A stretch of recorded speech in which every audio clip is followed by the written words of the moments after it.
ఓం నమ శివాయ. ఒకప్పుడు చంద్రదేవులు తన భార్యలైన దక్ష మహారాజు కుమార్తెలలో ఒకరిపై ఎక్కువ ప్రేమ చూపిస్తుండేవారు. ఇది చూసిన దక్ష మహారాజు కోపగించి, నీ శరీరం క్షీణించి కాంతిని కోల్పోతావు అని శపిస్తారు. ఆ శాపం నుండి విముక్తి పొందడానికి చంద్రదేవులు శివయ్యని ప్రార్థిస్తారు.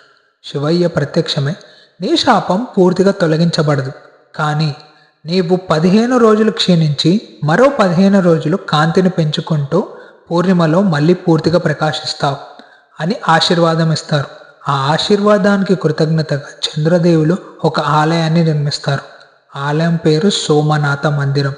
మన భారతదేశంలో మొట్టమొదటి జ్యోతిర్లింగం.